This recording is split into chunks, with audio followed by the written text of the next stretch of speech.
दुख के समय में प्रार्थना। याकूब की किताब 5 उसका 13।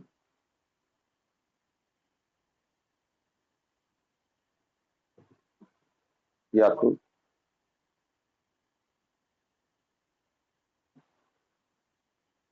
5 उसका 13।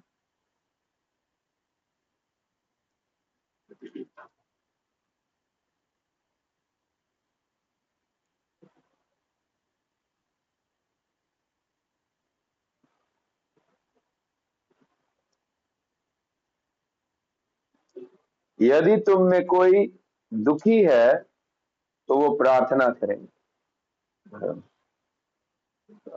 मसीही मसीही जीवन दुख से भरा हुआ जीवन है, और वचन हमें बता रहा है दुख के समय में क्या करो, प्रार्थना करो। हाँ हाँ। हम्म। योना की किताब 2 उसका 7। योना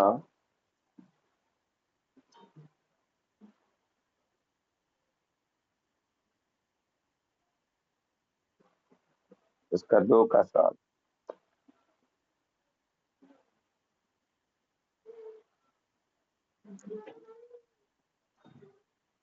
जब मैं मूर्छा खाने लगा तब मैंने यहोवा को स्मरण किया,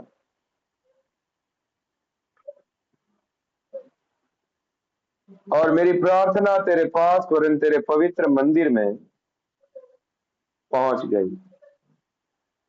जब मैं मूर्छा खाने लगा तब मैंने यहोवा को स्मरण किया, और मेरी प्रार्थना तेरे पास और इन तेरे पवित्र मंदिर में पहुंच गई।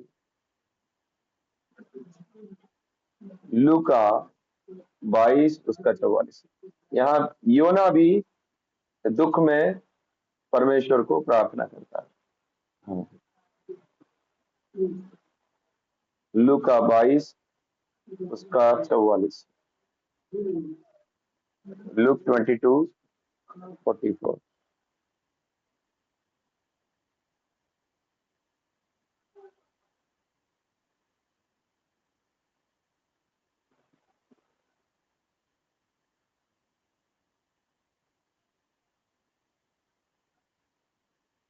वह अत्यंत संकट में व्याकुल होकर और भी हार्दिक वेदना से प्रार्थना करने लगा, और उसका पसीना मानो लहू की बड़ी बड़ी बूंदों के समान भूमि पर गिर रहा था।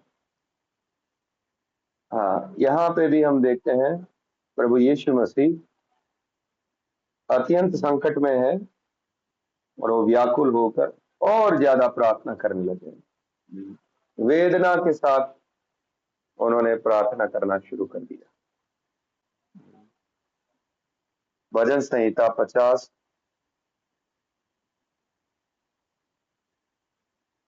उसका 15। भजन संहिता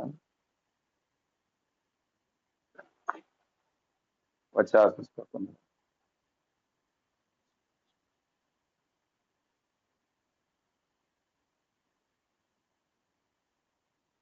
और संकट के दिन मुझे पुकार, मैं तुझे छुड़ाऊंगा, और तेरी महिमा और तू मेरी महिमा करने पाएगा। यहाँ पे भी परमेश्वर बताते हैं संकट के दिन मुझे पुकार। भजन संहिता 18 उसका 6।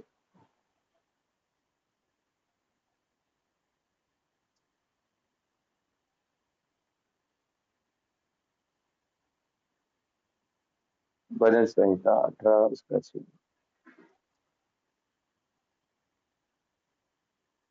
अपने संकट में मैंने यहोवा परमेश्वर को पुकारा, मैंने अपने परमेश्वर की दुहाई दी, और उसने अपने मंदिर में से मेरी बातें सुनी, और मेरी दुहाई उसके पास पहुंचकर उसके कानों में पड़ी। यहाँ पे भी हम देखते हैं भजन 18 में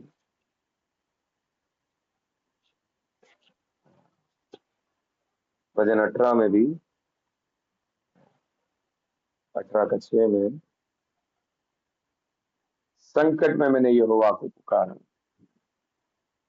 ओके, तो ये परमेश्वर की इच्छा है। परमेश्वर ये चाहते हैं, जब आप दुखों से जाते हैं, जब आप दुख से जाते हैं, तो आप जरूर परमेश्वर को पुकारें, परमेश्वर को प्रार्थना करें। जितनी ज्यादा आपके अंदर वेदना है, पीड़ा है, आप परमेश्वर के सामने उसको रखें, आप उसको पुकारें, वो आपकी प्रार्थना सुनेगा। जब आप परमेश्वर को पुकारते हैं तो परमेश्वर का प्रत्युत्तर क्या होगा? जब आप दुख के समय परमेश्वर को पुकारेंगे, प्रार्थना करेंगे, तो परमेश्वर की ओर से प्रत्युत्तर क्या होगा? भजन संहिता 91 उसका 15। किसी के घर में आवाज हो रहा है रानी?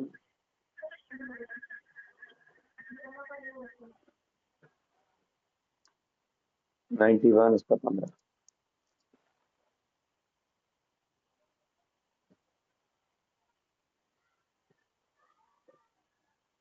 हाँ, मैं पढ़ता हूँ।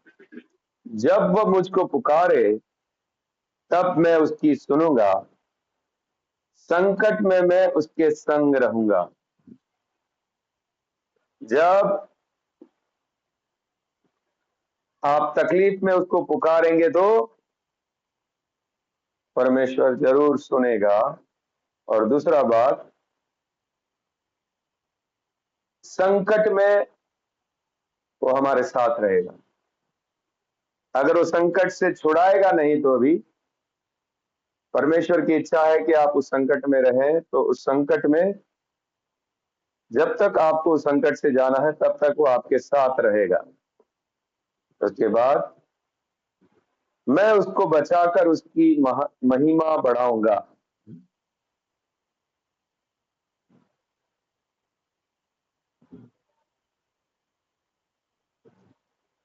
मैं उसको बचाकर उसकी महिमा बढ़ाऊंगा। उसकी महिमा बढ़ाने का मतलब है, इंग्लिश में लिखा है आई विल ऑनर हिम। मैं उसको आदर दूंगा, उस व्यक्ति को मैं आदर करूंगा। परमेश्वर हमारा आदर करेगा। जब हम दुख से जा रहे हैं तो हमें क्या करना है? परमेश्वर से प्रार्थना करनी, पुकारना है। आप जब पुकारेंगे तो परमेश्वर आपकी प्रार्थना सुनेगा। और परमेश्वर की ओर से तकलीफें आई है या परमेश्वर की अनुमति से आई है, तो उसमें वो आपके साथ रहेगा। वायदा करता है, वो आपके साथ रहेगा उस तकलीफ में, चाहे कितनी भी बड़ी तकलीफ हो, उस तकलीफ में वो आपके साथ रहेगा, वो आपको छोड़ेगा नहीं। और उसके बाद जब जब समय पूरा हो जाएगा तो हमें बचा लेगा, उस संकट में से हमें बचाकर हमारी महिमा करेगा। बढ़ाएगा। महिमा बढ़ाने का मतलब हमें हमें वो आदर करेगा। हाँ, भजन संहिता 118 उसका 5।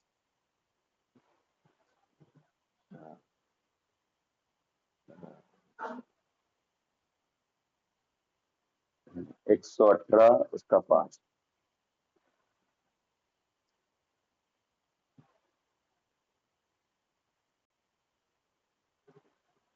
और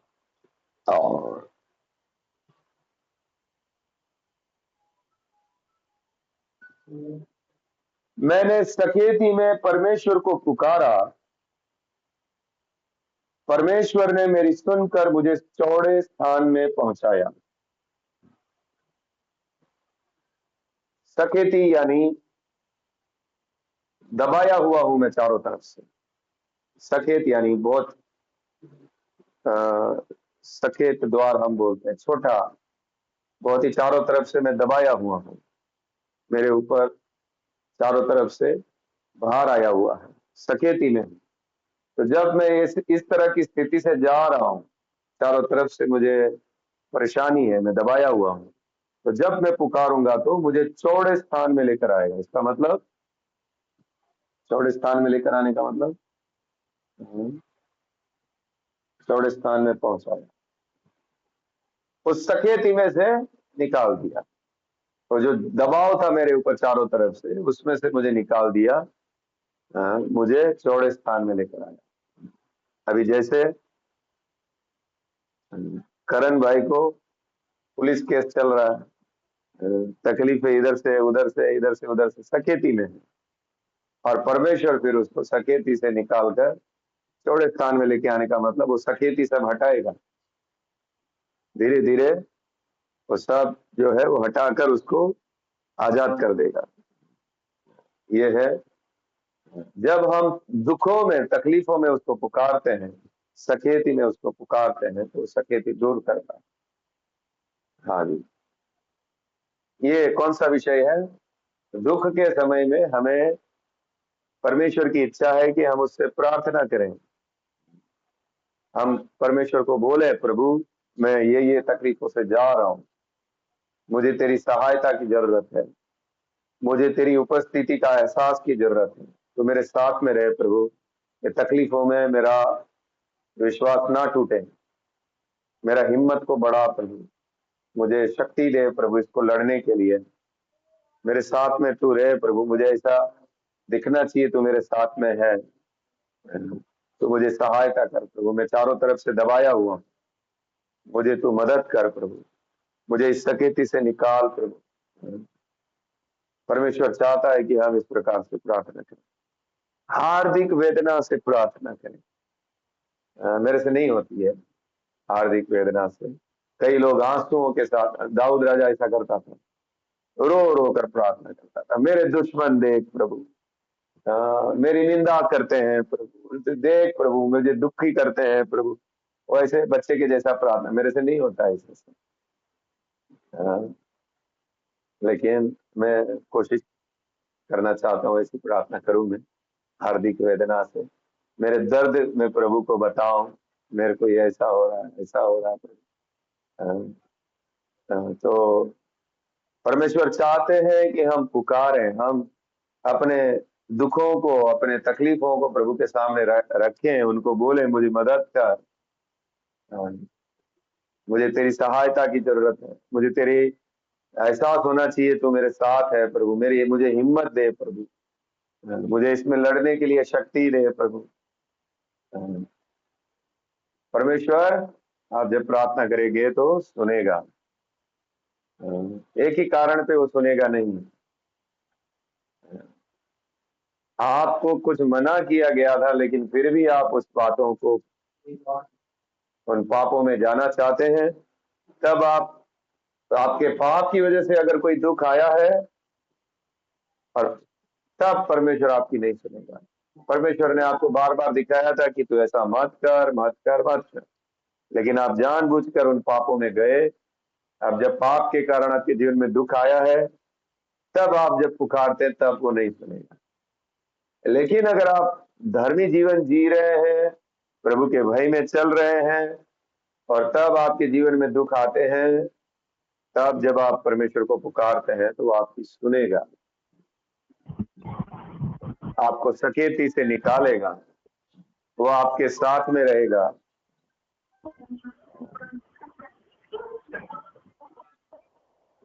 हाँ जी, वो हमें चौड़े स्थान में लेकर आएगा। हाँ, किसी का फोन में बहुत आवाज होना चालू हो गया।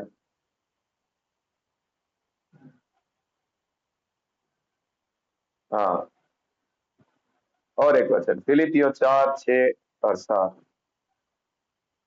दुख के समय में परमेश्वर से प्रार्थना।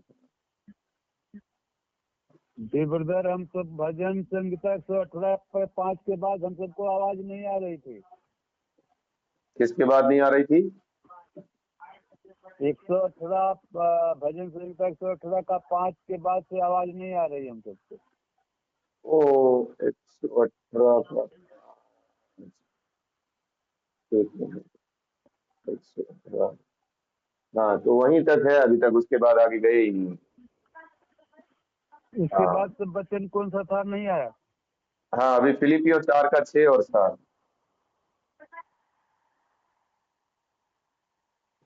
हाँ जी, परमेश्वर चाहते हैं कि दुख के समय में एक विश्वासी परमेश्वर को पुकारे, उससे प्रार्थना करें, उसके दुख वो परमेश्वर को बताएं, हार्दिक वेदना से प्रार्थना करें। आपकी जैसे दुख है उस प्रकार की आप प्रार्थना करें, और वो आपकी प्रार्थना को सुनेगा, संकट में आपके साथ में रहेगा, और सकेती से आपको छुड़ाकर चौड़े स्थान में लेकर आएगा।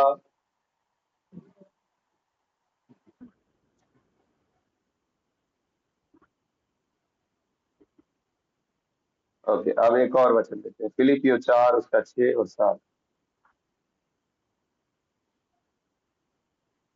फिलिपियो की किताब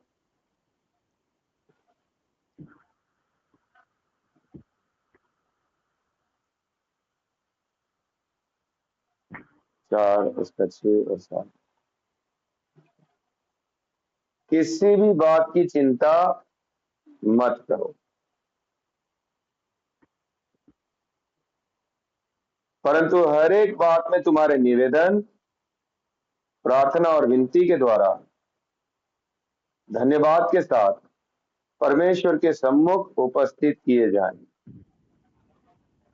हाँ, जो भी दुख आते हैं, तकलीफ आती है, तो उसके लिए आप क्या ना करो, चिंता ना करो। अरे, हफ्ता भरने का है, किसी भरने का है, बारिश हो रही है, धंधा होगा कि नहीं होगा, किसी भी बात की चिंता मत करो। जरूर हमको मेहनत करना है, सब कुछ करना है, लेकिन चिंता ना करो। आप प्रभु को बोले, प्रार्थना करें, प्रभु ऐसा ऐसा परिस्थिति है, हमें सहायता करो प्रभु। हाँ, धन्यवाद सहित आप परमेश्वर को बताइए, आपकी जो भी दुख है, जो भी तकलीफ है, आप परमेश्वर के सामने रखिए। फिर क्या होगा देखिए। हाँ, आपकी प्रार्थना परमेश्वर के सम्मुख उपस्थित की जाए। फिर 7वां वचन, तब परमेश्वर की शांति जो सारी समझ से परे है, तुम्हारे हृदय और तुम्हारे विचारों को मसीह यीशु में सुरक्षित रखेगी। तो परमेश्वर एक चमत्कार करेगा आपके ऊपर। अगर जब आप दुखों में परमेश्वर के साथ पुकारेंगे, ये चिंता आ रही है, तो आप प्रार्थना करेंगे, तो परमेश्वर एक चमत्कार करेगा। क्या है वो तुम्हारे विचारों को, तुम्हारे हृदय और विचारों को सुरक्षित कर देगा। तुम्हारे मन में डर आ रहा है, सोच आ रही है, और विचारों को सुरक्षित कर देगा। मतलब ज्यादा चिंता होने नहीं देगा, आपको हिम्मत आ जाएगी। आपके विचार जो भी भाग रहे थे इधर उधर, ये होगा वो होगा, ऐसा होगा वो होगा, जब आप प्रार्थना करेंगे धन्यवाद के साथ, प्रभु अ, आप हमारा सहायक है, आप हमें छोड़ेगा नहीं, त्यागेगा नहीं। प्रभु हमें ऐसे ऐसे सोच आ रही है, विचार आ रहा है, हमें तकलीफ आ रही है, तो हम ये प्रार्थना आपके सामने रखते हैं। जब ये प्रार्थना आप प्रभु के सामने रखेंगे, तो परमेश्वर आपके विचारों को सुरक्षित कर देगा, आपके हृदय को सुरक्षित कर देगा। ओके,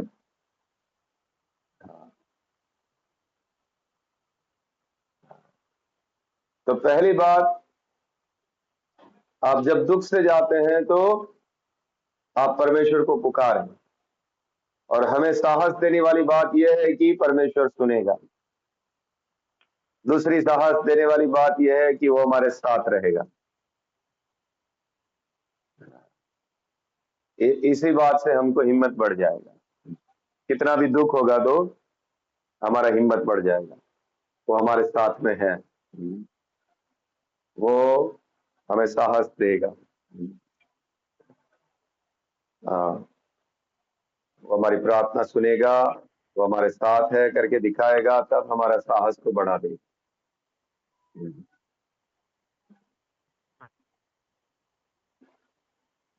हम देखते हैं पौलुस पत्र माफ करें, प्रभु यीशु मसीह के चेले जा रहे हैं, यीशु मसीह नाव में है, उस समय में तूफान आता है। देखिए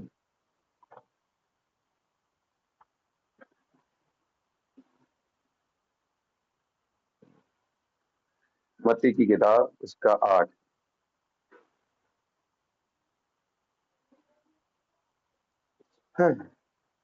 मत्ती उसका 8,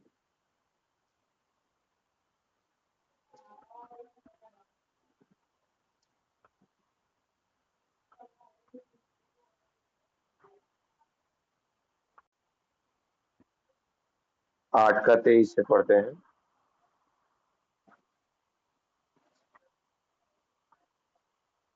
हाँ, जब वो नाव पर चढ़ा तो उसके चेले उसके पीछे हो लिए, और देखो झील में एक ऐसा बड़ा तूफान उठा कि नाव लहरों से ढकने लगी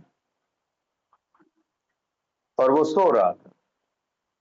तब चेलों ने पास आकर उसे जगाया और कहा, हे प्रभु हमें बचा, हम नष्ट हुए जाते हैं। प्रभु यीशु मसीह नाव में है, और नाव में लहरें आ रही है और पानी उसमें लग रहा है नाव में, और चेले डर जाते हैं। चेले, अभी दुख का समय है, संकट आया हुआ है, और चेले डर जाते हैं। यीशु मसीह को जाके उठाते हैं और उठाकर बोलते हैं, हमें बचा ले, हम नष्ट हुए जाते हैं। उसने उनसे कहा, हे अल्पविश्वासियों, क्यों डरते हो? तब उसने उठकर आंधी और पानी को डांटा और सब शांत हो गया, और वे अचंभा करके कहने लगे, ये कैसा मनुष्य है कि आंधी और पानी भी उसकी आज्ञा मानते हैं। हाँ, यहाँ पे हम देखते हैं प्रभु यीशु मसीह उनसे आशा रखता था, हाँ, कि प्रभु इसको तू डांट दे, हिम्मत के साथ आते। उन लोगों ने इतने सारे चमत्कार देखे थे प्रभु यीशु मसीह के, तो उन अब तक उनका विश्वास बढ़ जाना चाहिए था, लेकिन बार बार प्रभु यीशु मसीह उन लोगों को बोलता था, हे अल्प विश्वासी, तुम्हारा विश्वास थोड़ा सा है, तुम लोग समझ नहीं पाए हो, तुम लोग सोच नहीं रहे हो मैं कौन हूं, मैं क्या कर सकता हूं। तो यहाँ पे हम देखते हैं प्रभु यीशु मसीह उनको बोलते हैं, अल्प विश्वास, क्यों डरते हो, मैं तुम्हारे साथ हूं, परमेश्वर तुम्हारी बोट में बैठा हुआ है और तुम डर रहे हो।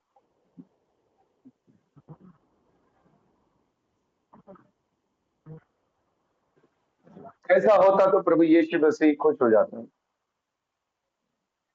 इतना सारा हो रहा है, वो लोग आते हैं, प्रभु जरा उठ के इसको डांटो ना, इसको जरा ठीक कर दो ना, ऐसा बोलता तो प्रभु यीशु मसीह थोड़ा खुश हो जाता है कि उन लोगों को मालूम है मेरे पास शक्ति है, मैं संभाल सकता हूँ स्थिति को। हाँ, लेकिन वो लोग डर गए, वो लोग सोच रहे हैं हम सब डूब जाएंगे, यीशु मसीह भी डूब जाएंगे। ओके, तो जब प्रभु साथ में है तो डरने की जरूरत नहीं है, चाहे कितना भी बड़ा तूफान क्यों ना हो, चाहे पानी ऐसा लगने लगे कि पानी अभी भर जाएगा, हम मर जाएंगे। अभी हम लोग ने गीत गाया, हाँ, बिजली आंधी तूफान चाहे घोर अंधकार भी हो, अभी बिजली हम पर गिरी तो अभी, हाँ, बिजली कुछ कर नहीं पाई हम लोग, हाँ, क्योंकि प्रभु हमारे साथ है। तो थोड़ा सा करंट हमको लगने दिया ताकि सिर्फ हमको मालूम पड़े तुमको बचाया है, तुम्हारे साथ तुम्हारा परमेश्वर है। थोड़ा करंट लगा हम लोगों को, बाकी कुछ हुआ नहीं। तो परमेश्वर हमारे साथ है, हाँ, परमेश्वर वो संकट में हमारे संग रहेगा, चाहे कितना भी बड़ा संकट क्यों ना हो। अ, इन लोगों को डरना नहीं चाहिए था। और हम लोगों की भी परीक्षा यही है, जब संकट आते हैं तो आप क्या कर रहे हो, आपकी हालत कैसी है।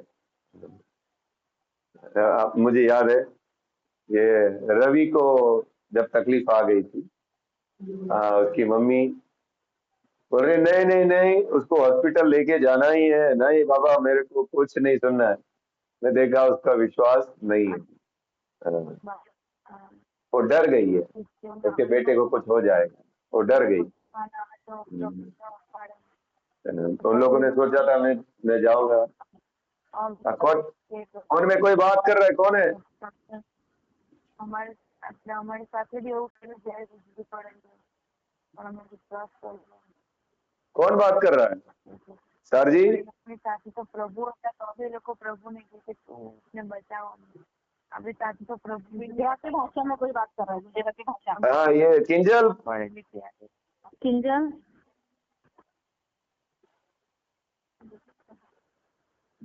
अरे हम लोग को समझ नहीं आता।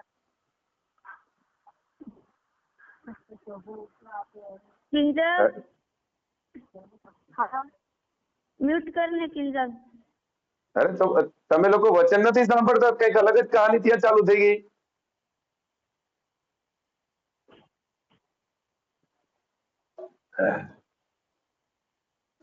हाँ जी,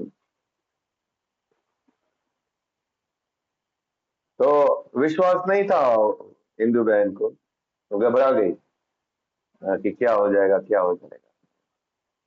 तो ऐसा संकट हमारे जीवन में आएगा तभी हमको परमेश्वर को पुकारना है, घबराना नहीं है। वो हमारे साथ है, हमें विश्वास रखना है और वो हमें दिखाएगा मैं आपके साथ हूँ। वो हमारी प्रार्थना सुनेगा और हमें मदद करेगा। और एक जगह पे हम देखते हैं शद्रक मेशक और अबेदनेगो को। जरा सोचिए, कितना बड़ा संकट है, कितना बड़ा जिंदा आग में डाला है भाई, और वो भी 7 गुना आग को बढ़ा दिया भट्टी को। अगर परमेश्वर उनकी सहायता ना करें तो मुझे लगता है 1 मिनट भी नहीं लगेगा, वो लोग भस्म हो जाएगा, बर्था बन जाएगा। लेकिन उसको आग कुछ नहीं कर पा रहा है, परमेश्वर उनके साथ में है। हमें लगता है कि वो प्रभु यीशु मसीह ही और चौथा व्यक्ति बनकर उनके बीच में चलता फिरता है, आग के बीच में। उस आग के भट्टे में उसको कुछ नहीं हो रहा। उस संकट के समय में उन्होंने परमेश्वर पर विश्वास किया था और उन लोगों को परमेश्वर कुछ होने नहीं देता है। हमने गीत भी गाया, चाहे आग से होकर जाए चाहे पानी में से जाना पड़े, वो तेरे साथ में रहेगा। वो हो सकता है मरने भी थे, कई लोग आग में डाला तो मर गए, कई लोगों को परमेश्वर ने चमत्कार से बचा के रखा। तो जो भी परमेश्वर की इच्छा है हमें स्वीकार करना है। चाहे अगर परमेश्वर की इच्छा है कि हम आग में मर जाए तो भी ठीक है, आग में बचा लें तो भी ठीक है। वो लोग तो यही तैयारी के साथ थे। शद्रक मेशक और अबेदनगो ने राजा को क्या बोला कि हमारा परमेश्वर हमको बचाने की शक्ति रखता है, और अगर ना भी बचाएं तो भी हम तेरी मूर्ति के सामने झुकने वाला नहीं है। तो भी हम मरने को लिए तैयार है, आग में जलने के लिए तैयार। तो वो लोग तैयार थे, लेकिन परमेश्वर की इच्छा थी मुझे एक बड़ा चमत्कार दिखाना। पूरी दुनिया में ये चमत्कार की चर्चा हुई थी उस समय में। नबूकदनेस्सर राजा ने खत लिखे थे पूरी दुनिया में कि यहूदियों का परमेश्वर सच्चा परमेश्वर, ऐसा खत लिखे।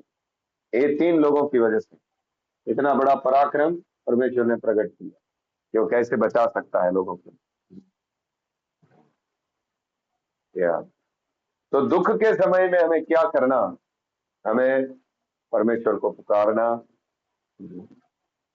और जब हम पुकारेंगे तो वो हमारी सुनेगा, उस संकट में हमारे साथ रहेगा, और प्रभु का समय खत्म होगा तो उस संकट से हमको निकालेगा, बचा लेगा, हमें चौड़े स्थान पर लेकर आएगा, सकेती में से हमें निकालेगा और जब आप संकट में होंगे तो अगर आपको परमेश्वर संकट में रखेगा तो जो चिंताएं आ रही है उसमें आपके विचारों को सुरक्षित रखेगा, आपको बहकने नहीं देगा, आपके विश्वास को कमजोर होने नहीं देगा, वो आपको संभालेगा। तो क्या करें दुखों में, संकट में? हैं? अपना प्रार्थना। प्रार्थना करें। हार्दिक वेदना से भी ज्यादा दुख है तो हार्दिक वेदना से प्रार्थना करें। प्रेरितों के काम 16 में हम जाते हैं, देखो ये लोग क्या कर रहे हैं।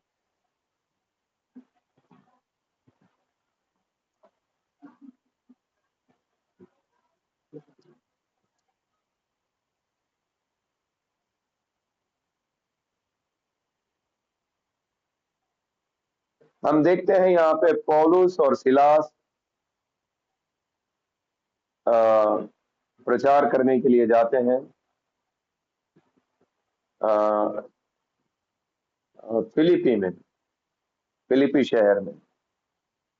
और वहां पे एक भविष्यवाणी करने वाली एक औरत है, भावी कहने की आत्मा है उसके पास, और वह आके पीछे आके बोलती है ये सर्वशक्तिमान परमेश्वर के ये परम प्रधान परमेश्वर के दास हैं जो हमें उद्धार का मार्ग की कथा सुनाते हैं।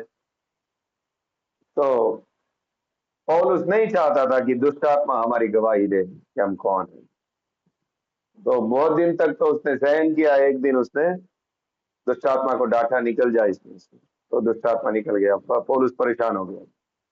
तो दुष्ट आत्मा निकल गया और उसके बाद जिसकी यहाँ वो औरत काम करती थी वो लोग गुस्सा हो गए, अंदर से आत्मा ही चला गया वो भावी कहने का। तो उधर उसके द्वारा बहुत पैसे मिल जाते हैं भाई, आप ऐसा किसी को दिखाओ, बहुत लोग प्रभावित हो जाए। अभी कितने सारे पास्टर के पास है ये भावी कहने वाला आत्मा, तो आपको बता देंगे आपके बारे में। और ऐसे पास्टरों को बड़ा आदर सम्मान मिल जाता है, बहुत सारे पैसे भी मिल जाते हैं। तो इस औरत भी बहुत पैसा कमाती होगी उसके मालिक के लिए, और वो लोग भड़क जाते हैं क्योंकि अब तो सब पैसा कमा नहीं पाएंगे, भड़क जाते हैं। तो तब पौलुस और सिलास को कोर्ट में खड़ा करते हैं, वहां के लोग उसको खिलाफ हो जाते हैं और कोर्ट में उसको बेंतें मरवाई जाती है और उसको जेल में डाल देते हैं। देखिए 19 से पढ़ता हूं। जब उसके स्वामियों ने देखा कि हमारी कमाई की आशा जाती रही तो पौलुस और सिलास को पकड़ के चौक में प्रधानों के पास खींच ले गए और उन्हें फौजदारी के हाकिमों के पास ले गए और कहा ये लोग जो यहूदी है हमारे नगर में बड़ी हलचल मचा रहे हैं। हाँ, और ऐसी रीतियां बता रहे हैं जिन्हें ग्रहण करना या मानना हम रोमियों के लिए ठीक नहीं। हाँ, हम रोमी लोग हैं लेकिन ये यहूदी लोग आकर अपनी बातें रोमी को सिखा रहे हैं और ऐसी ऐसी बातें सिखा रहे हैं जो हम लोग को ग्रहण नहीं करनी चाहिए। हाँ, फिर क्या होता है, तब भीड़ के लोग उनके विरोध में इकट्ठे होकर चढ़ आए। हाँ, बड़ी भीड़ आ गई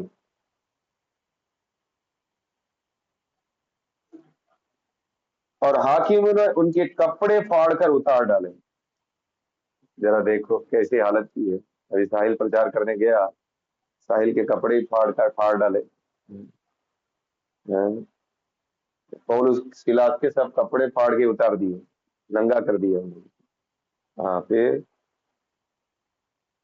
और उन्हें बेत मारने की आज्ञा दी, नंगा करके उनको बेत मरवाई, लकड़ी से मारा। हाँ, बहुत बेत लगवाकर उन्होंने उन्हें बंदी गृह में डाल दिया। सिर्फ मारा नहीं, अब जेल में भी डाल दिया। मैं सच बोल रहा हूँ, ये बहुत कड़वा लगेगा, बहुत कड़वा लगेगा। सिर्फ सिर्फ मारेगा वही कड़वा लगेगा। इसको बेते मारकर नंगा किया, नंगे करने के बाद बेते मारी और बेते मारने के बाद उसको जेल में डाल दिया। हाँ, आगे देखते हैं। और दरोगा को आज्ञा दी कि उन्हें चौकसी से रखे। उसने ऐसी आज्ञा पाकर उन्हें भीतर की कोठरी में रखा और उनके पांव काट में ठोक दिए, बदतर से बदतर हालत कर दी है। नंगा किया, बेटे मारा, मुझे लगता है पीठ में पूरा सूज गया होगा। वो मारने के बाद उसको सिर्फ जेल में नहीं डाल रहे, अंदर की अंधेरी कोठरी में डाल रहे हैं। जो बड़े कैदी होते हैं ना, उसको ही ऐसे ऐसे में डालते हैं, अंधेरी कोठरी में। और उतना ही नहीं, अंधेरी कोठरी में भी क्या कर रहे हैं, हाँ? पांव काट में ठोक दिए, वो कहीं घूम फिर नहीं सकते हैं, पांव भी काट में ठोक दिए, हाँ? हमारे देशों का आधा विश्वास ही टूट जाएगा भाई, क्या हो गया हमारे साथ। यीशु ने हमको छोड़ दिया, तब क्या होता है देखो।